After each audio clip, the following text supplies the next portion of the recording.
Welcome to presentation number 14 in our series Rereading Revelation. We are in the territory of the 7 trumpets. And after the 6th trumpet, there is an intermission. And we are doing the first part of the intermission under the title Message and Mission. And the text is Revelation 10, verses 1 to 11. That's one full chapter. So here an overview of the 7 trumpets again, starting in chapter 8, verse 2, and running through 11:19. So we have done the first 6 trumpets exegetically. And then we have done them again with an eye to claims, to historical specifics in those trumpets. And now we have reached the intermission here that covers 2 chapters, 10 and 11, most of 11. And then there is the 7th trumpet here at the end. So we are doing this part today, intermission, under the title Message and Mission. And we have still the Bamberg apocalypse here, 1,000 years old almost, and the 7 trumpets here. And we have my reminder of what we have seen so far and what I claim to be the best way of reading the 7 trumpets. They are an expose of an evil reality, of an evil demonic reality. And that is lettered or spelt out for us in such unambiguous terms. And sure enough, the artists through the ages, including the Welcome Apocalypse, they saw it immediately. There is a demonic reality wreaking havoc in the world. That's what they saw.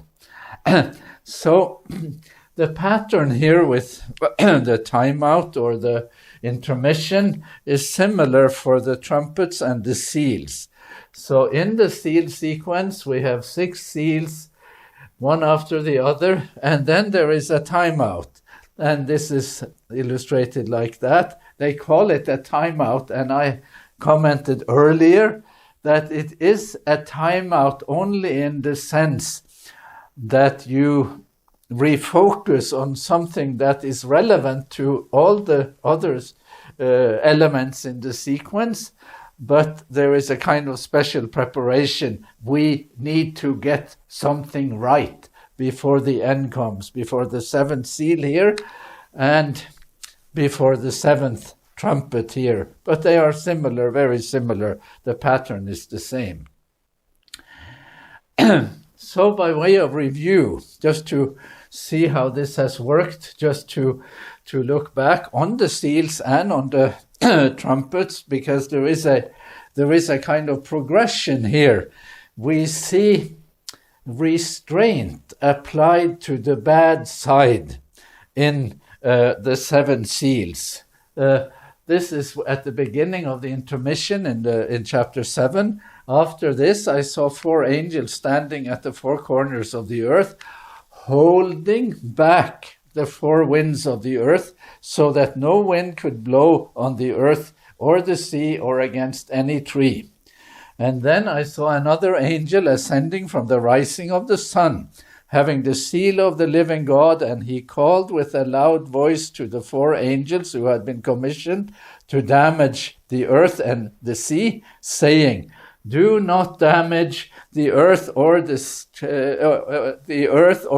or the trees until we have marked the servants of our God with a seal on their foreheads." And we had got some help from our illustrations here. The 4 winds of heaven being held back by 4 robust angels here, so as to make it possible to seal the servants of God with a seal on their foreheads. God is applying restraint on the forces of evil. That's in the 7 seals. And then we see in the trumpet sequence, at about the same point in the sequence, we see a letting go of restraint, holding back and then letting go. There is a kind of progression here. Let's read the text in chapter 9, verses 13 to 16. Then the sixth angel blew his trumpet, and I heard a voice from the four horns of the golden altar before God, saying to the sixth angel who had the trumpet, release the four angels who are bound at the great river Euphrates. So the four angels were released, who had been held ready for the hour, the day, the month, and the year, to kill a third of humankind. The number of the troops of cavalry was 200 million. I heard their number.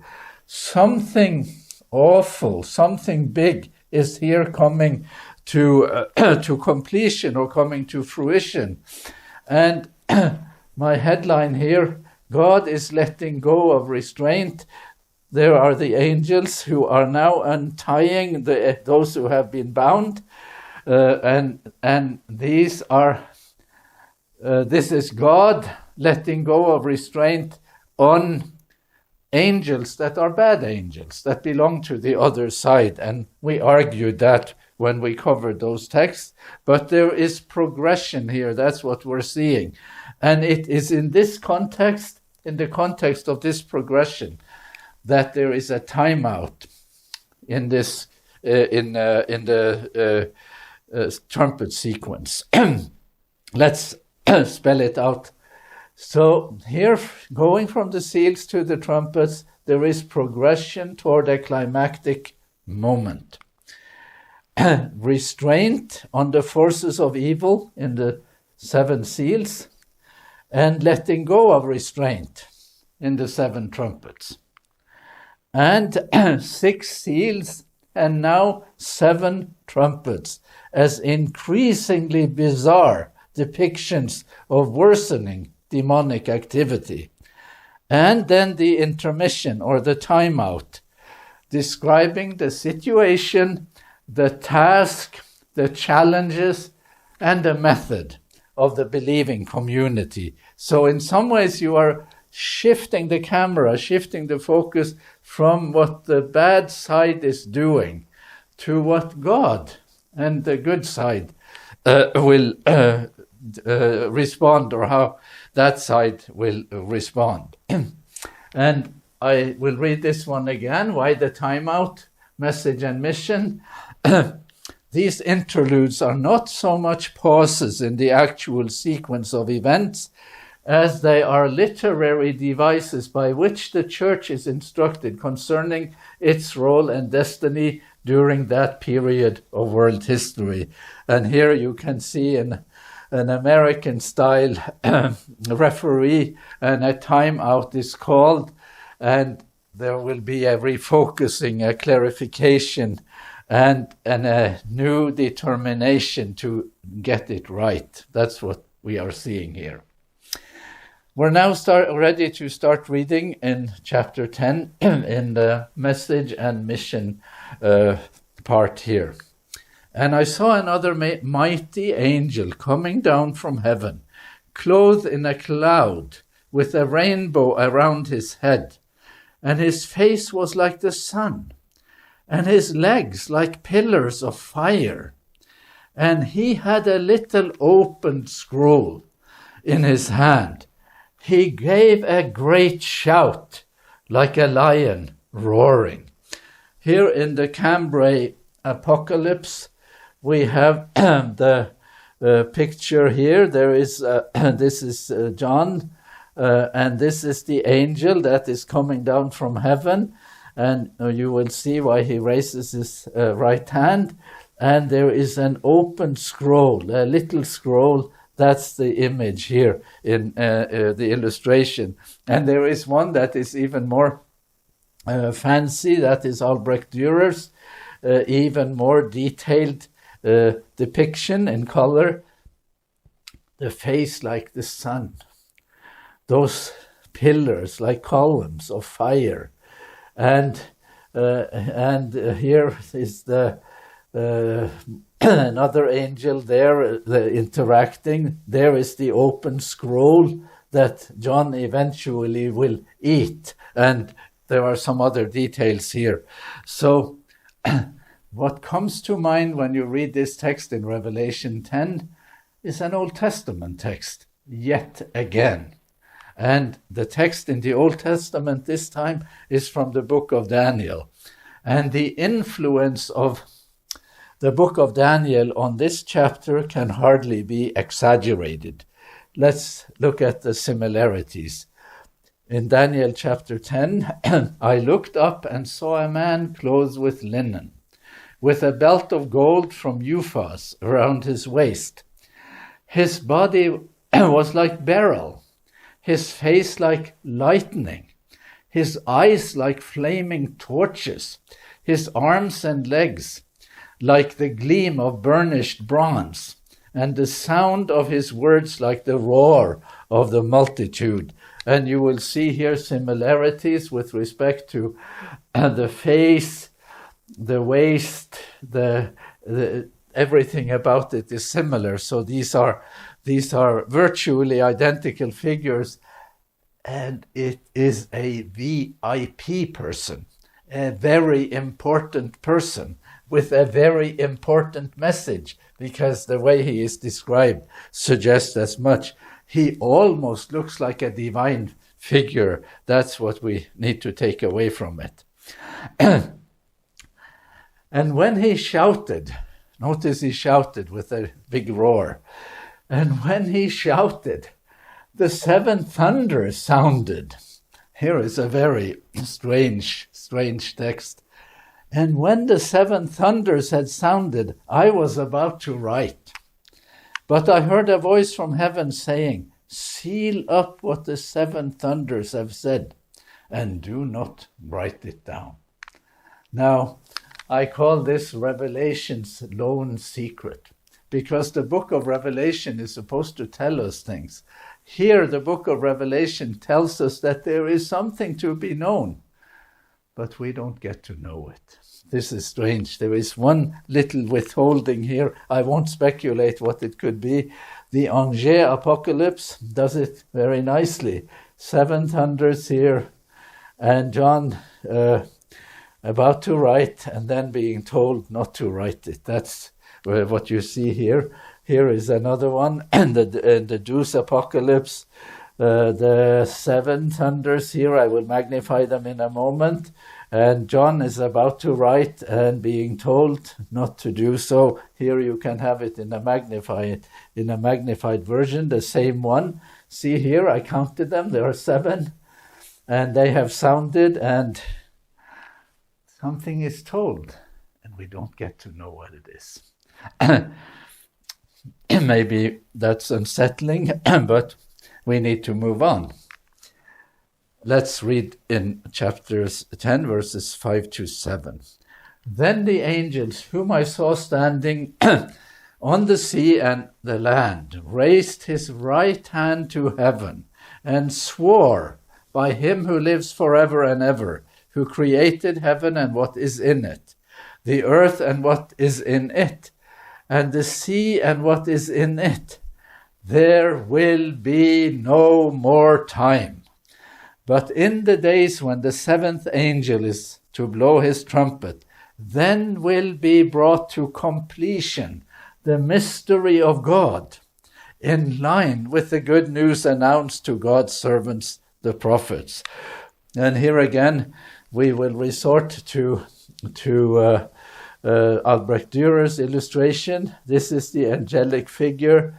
This is the open book. And we will identify that book in a moment. And then there is an announcement that when the seventh trumpet is blown, then the mystery of God will appear or will be brought to completion. And that mystery is symbolized by the ark in the most holy place. So, time, a question about time. An interest in time. How do we solve this? What do we do with this? And in this detail of the Trinity Apocalypse, we just focus on this figure. This is a detail. I have not shown you the whole picture, but that's the angel, that's the open book, and we'd like to know what that book is. That's what we would like to do. So in Revelation, there is again, already we have established some connections between the book of Revelation and the book of Daniel. So here in Revelation, there will be no more time in 10:6. And he said to me, do not seal up the words of the prophecy of this book, for the time is near. So in Revelation, you have a sense of the end of time, the contraction of time, that something is coming to completion. In the book of Daniel, it's like you look at the same reality, same sequences, but you look at it from a distance. But he said to me, understand, O mortal, that the vision is for the time of the end. It isn't for right now. And then here, as for you, seal up the vision, for it refers to many days from now. And here again, chapter 12, but as for you, Daniel, conceal these words and seal up the book until the end of time. Many will go back and forth, and knowledge will increase. So the interest in time is shared by both of these books. Here it's near, here time is up, and here there is still a period. So, but again, they sort of feed off each other. They are on the same page, as it were. So let's look at it here. Daniel, there is more time, and in Revelation,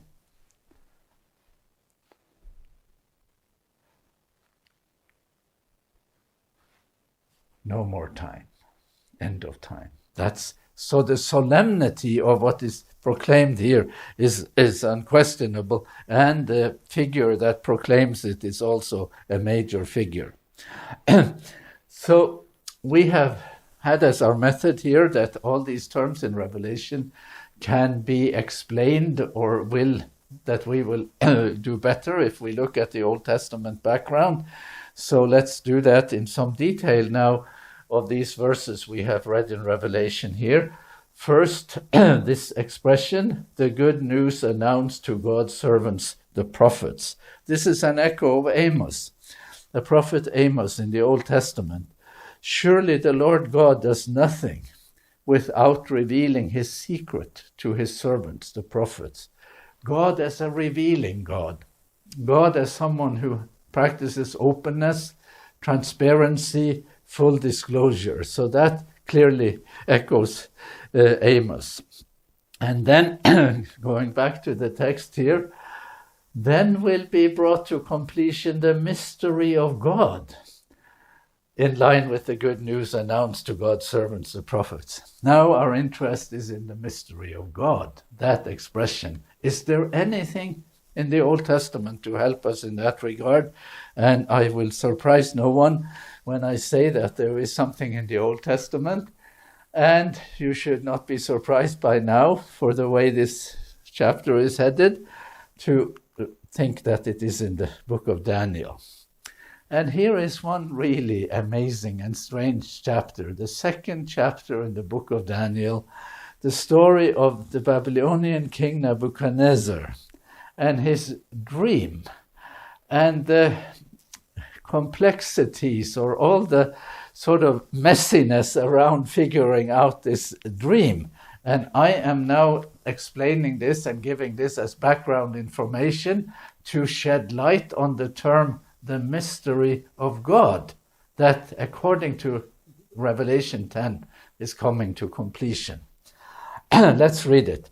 In the second year of Nebuchadnezzar's reign, Nebuchadnezzar dreamed such dreams that his spirit was troubled and his sleep left him. So the king commanded that the magicians, the enchanters, the sorcerers, and the Chaldeans be summoned to tell the king his dreams. Now these are strange things. So the king Nebuchadnezzar is a real historical figure from the 6th century BC. He built up, and his father, the Neo-Babylonian Empire.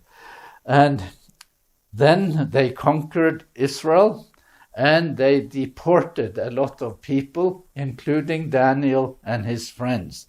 And Daniel by now has become a significant participant at the top of the Babylonian government as a foreigner. So that's the background. I will give a picture or two, because all of these things here, they are now in the Pergamum Museum in Berlin.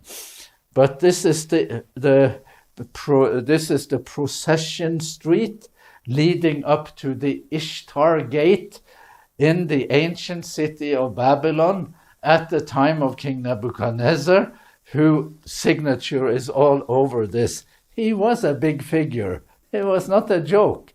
And this was looted, I might say, or preserved when a German excavator, Robert Caldaway, went to Babylon and excavated it and brought many of these treasures to Berlin. Here is a close-up. This is my wife, Serena, who happens to be from the country where Babylon is located. It's about 100 kilometers from where she grew up. And these are some of the details on these amazing decorations on the procession street and the Ishtar Gate. And here is a close-up, because this is a figure that is quite typical of the Babylonian times. Here, a figure of a lion. Here you see this in gold and in blue, glazed blue colors. It is really, really impressive. It is one of the most significant treasures of the ancient world. That's the world of Nebuchadnezzar and presumably the word of Daniel. We are reading now more in Daniel chapter 2. The Chaldeans answered the king. Now, let's get this back up a little. The king has dreamt. It's a dream that troubles him. And then it is a dream he can't remember. And the king lives at a time when he thinks that dreams are messages from God or messages from outside. They're not just something that happens in his own head. But he can't remember the dream. So when he calls his staff that are specialists in interpreting dreams, he can't just tell them, here is what I dreamt. You explain it for me. He has to tell them, you have to tell me what I dreamt. And then you explain it. And this is where the problem starts. The Chaldeans answered the king, there is no one on earth who can reveal what the king demands. In fact, no king, however great and powerful, has ever asked such a thing of any magician or enchanter or Chaldean. This is unprecedented. You are expecting of us to do something that no one has ever done, and no one before you has ever been as unreasonable as you are.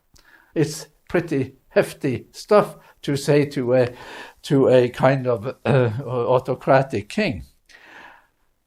They say more. The thing that the king is asking is too difficult, and no one can reveal it to the king except the gods, whose dwelling is not with mortals. Well, I have an illustration here. You might think it is a digression. This is Sigmund Freud.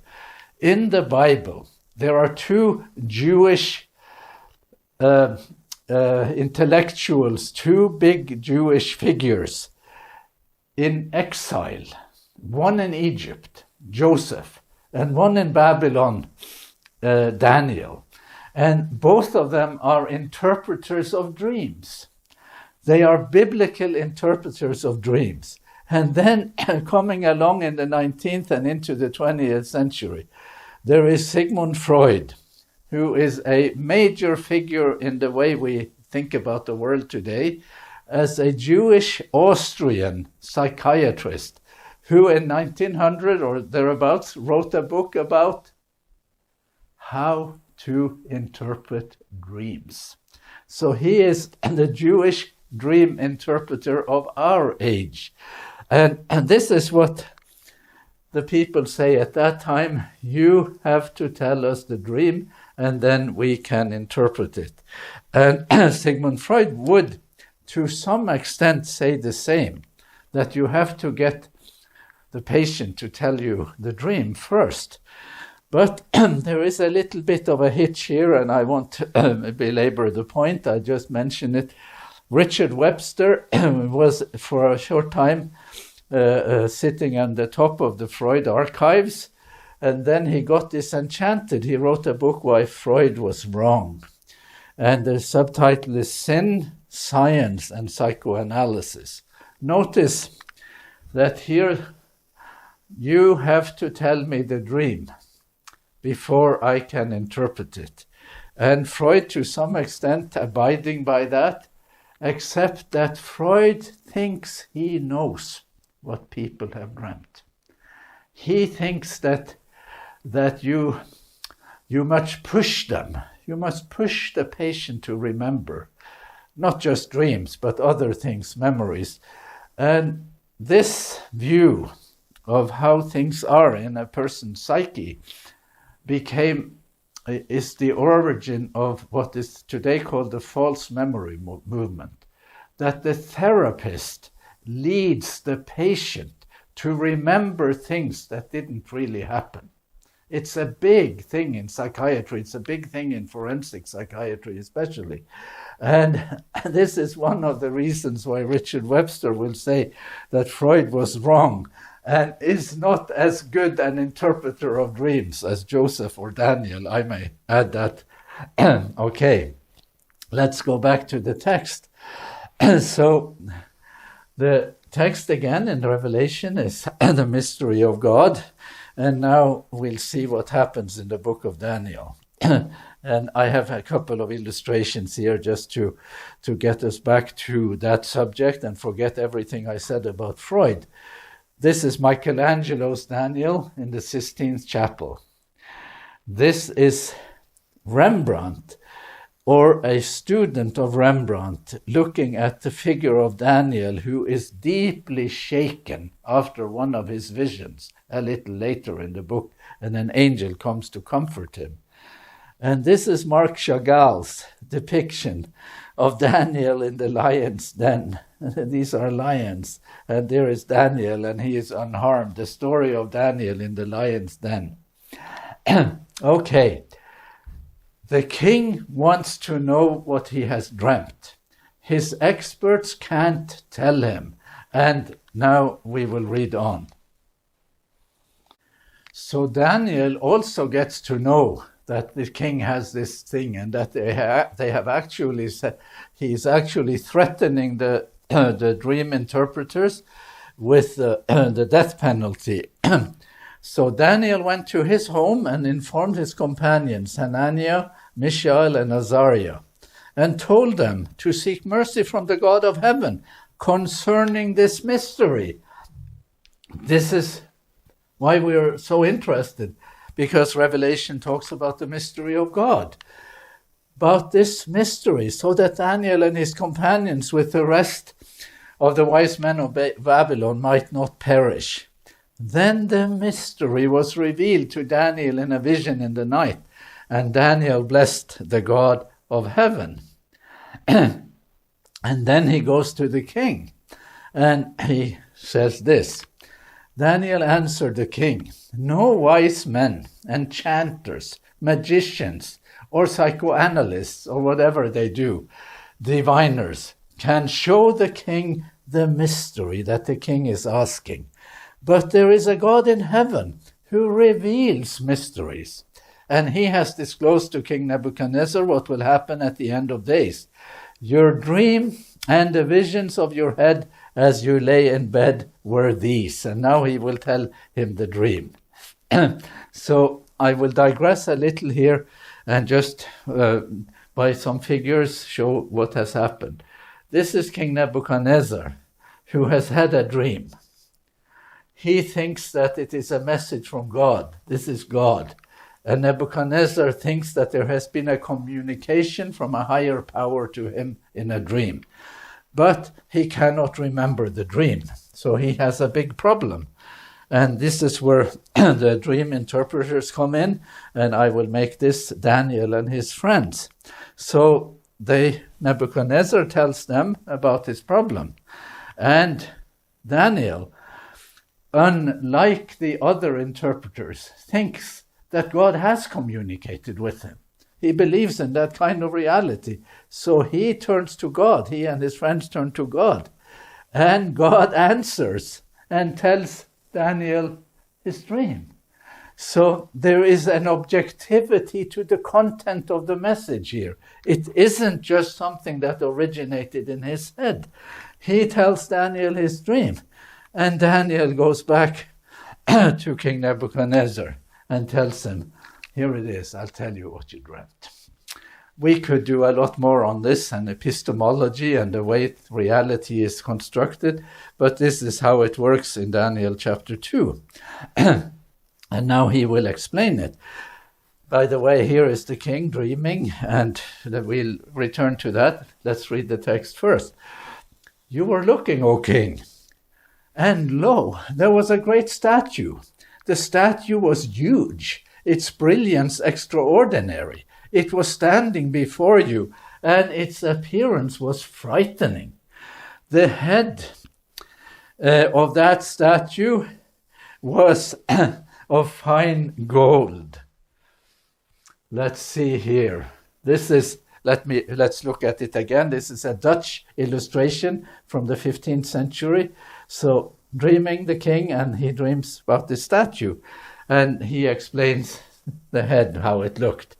And then its chest and arms of silver. See that?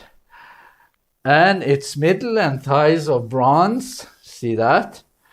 And its legs of iron. See that? And its feet partly of iron and partly of clay. See that? As you looked on, a stone was cut out, but not by human hands, and it struck the statue on its feet of iron and clay and broke them in pieces. That's about as comprehensive a view as you can, but we need to have one other illustration for that. Here is the statue. This is in an illustration that is more than 1,000 years old, associated with a figure called Beatus of Libana. And here is the top of the statue, but the interest here is the stone. That's the main thing because the stone is a transformative element in the dream and in the vision. All right. Here again an illustration, an ancient illustration. Daniel standing in front of Nebuchadnezzar, explaining the dream and its meaning. This is what he says. You, O king, king of kings, you are the head of gold. After you shall arise another kingdom inferior to yours, and yet a third kingdom, which shall rule over the whole earth. And there shall be a fourth kingdom, strong as iron. Just as iron crushes and smashes everything, it shall crush and shatter all these. As you saw the feet and the toes, partly of potter's clay and partly of iron, it shall be a divided kingdom. But some of the strength of iron shall be in it, as you saw the iron mixed with the clay. That's the interpretation of the dream. So this is a succession of world empires, 4 of them. And the first one is Babylon. So now to do another digression with my illustration. See, here is a head, a very big and good head, with a light bulb in it and other things. And here is a head full of question marks. And there is communication from this head. It happens here in my illustration to be God. Things going from the head of God into the head of a human being. That's what I wish to illustrate here. And I will say as number 1, it would be big if what God tells Nebuchadnezzar is knowledge of the future. If God foretells the future, that would be big. But we're doing this under the title, The Mystery of God. So let's do another one. Or let me just put it in words here. This is God speaking. I know the future, and I will reveal it to you. That would be big. Here is another one. It is much bigger than mere knowledge of the future. It is knowledge of the stone cut without hands. That changes it a little. I know the stone without hands. I am that stone. That's a different perspective. It's not just knowledge of the future. It is the character of the future, what will happen in that future. And then it is knowledge that no one else can have because you can't think it. It is knowledge arising from the kind of person God is. That is what we have to think about when we read the expression, the mystery of God. What I am, that is the mystery of God. So this is not just information about the future, big as that would be. It is information about God, which is even bigger. And let's read on now. Mystery foretold and now coming to completion. And here I'm giving you two translations. First, I'm giving you the standard translation, and then I will give you my own in a moment. As you looked, Daniel speaking here, still explaining things to Nebuchadnezzar. As you looked, a stone was cut out, but not by human hands. The word for hand is yad. And it struck the statue on its feet of iron and clay and broke them in pieces. And later, just as you saw that a stone was cut from the mountain, not by hands, or again in standard translation, not by human hands. Here is my translation. Looking at what the word hand means in a extended metaphorical sense. As you looked on, a stone was cut out, but not by power, because the hand is the symbol for power. It doesn't say human hand, it just says hand. And I will explain it as well as I can, but let's read my translation first. As you looked on, a stone was cut out, not by power, and it struck the statue on its feet of iron and clay and broke them in pieces. Just as you saw that a stone was cut from the mountain, not by power. And let's see how this could be seen. And yes, here is my illustration, and here is my explanation or my proposition, my proposal.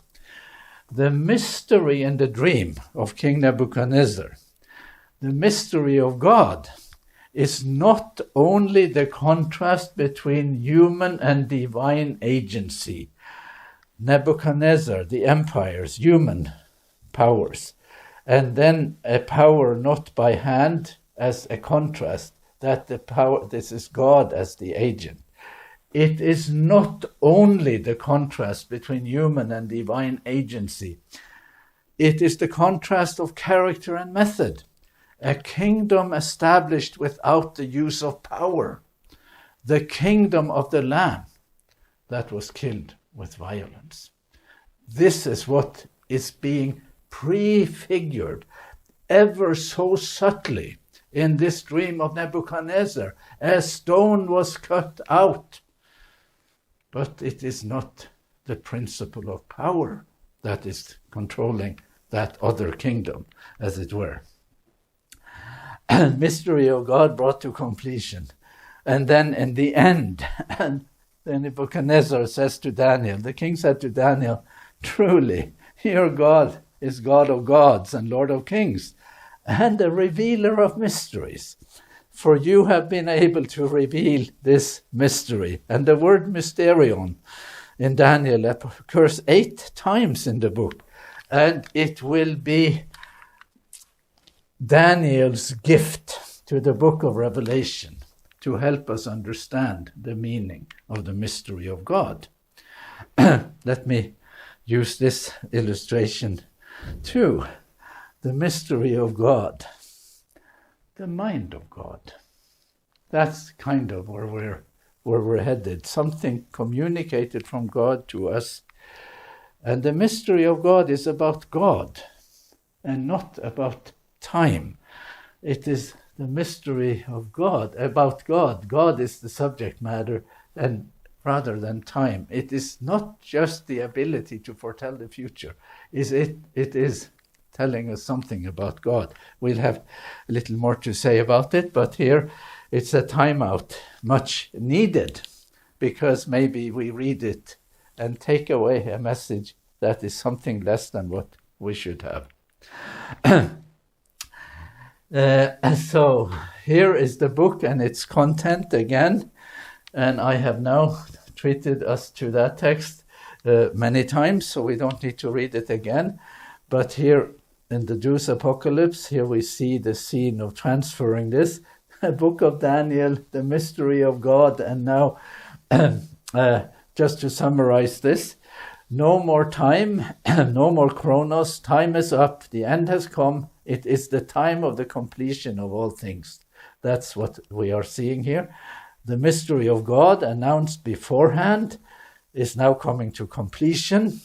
God's way of doing things is coming to completion, and announced beforehand, often left out, often missed, is the reality of the kingdom that will be established without hand. Can that happen? And how will that be done? That's the point. Okay, the last 3 verses in chapter 10 in Revelation now. Then the voice that I had heard from heaven spoke to me again, saying, "Go take the scroll that is open in the hand of the angel who is standing on the sea and on the land." So I went to the angel and told him to give me the little scroll. And he said to me, "Take it and eat it. It will be bitter in your stomach, but sweet as honey in your mouth." So I took the little scroll from the hand of the angel and ate it. It was sweet as honey in my mouth, but when I had eaten it, my stomach was made bitter. Then they said to me, "You must prophesy again about many peoples and nations and languages and kings." I have as a headline, mission and recommission. You must prophesy again. That's the recommission. But there is an Old Testament text here too, from the book of Ezekiel. And Ezekiel is also a major figure in the book of Revelation. He said to me, "O mortal, eat what is offered to you. Eat this scroll and go speak." Eat and speak, same thing. Message and mission. Eat and speak. To the house of Israel. So I opened my mouth and he gave me the scroll to eat. He said to me, "Mortal, eat this scroll that I give you and fill your stomach with it." Then I ate it, and in my mouth it was as sweet as honey. He said to me, "Mortal, go to the house of Israel and speak my very words to them." So here you can see a similar picture to what we have here. Eating a scroll is to internalize it. It's as simple as that, to internalize it, to comprehend it, to make it part of your own being, as it were. And now for a composite here in the Trinity Apocalypse, beginning with the angel that comes from heaven, this very mighty angel that has an open book and gives the book to Daniel, and Daniel eats it, and he is commissioned to share the message again, to tell the story again. I'm not really far off here, are we, when I say message and mission? And let's see now if we can add it up like this. In our timeout here, message and mission. The timeout between the 6th and 7th trumpet begins as a message about time. a message about the end of time, in the end of time, a message of empires standing on feet of clay, when we allude to Daniel. The mystery of God, disclosed to Nebuchadnezzar in a dream and to Daniel in a vision, is in the context of Revelation's Timeout shorthand for the message of the little opened scroll. What is the message in the scroll? He has an open book. We say it seems to fit the book of Daniel. And in that book there is a message about the mystery of God. The mystery of God is the kingdom that is to be established without hand. I have heard many people explain these prophecies. I have not heard them explain that well. And not as well as it should be explained. That applies to my explanation too. But on this point, I think I'm offering somewhat better explanation. A kingdom that is to be established without hand, by non-violent means, without the use of power, by the Lamb that was killed with violence. That is as clear as we can say it. John is asked to eat the book and internalize the message. That's very clear and straightforward. And then the mission. He is commissioned to tell the story again and to tell it better. The story of the mystery of God.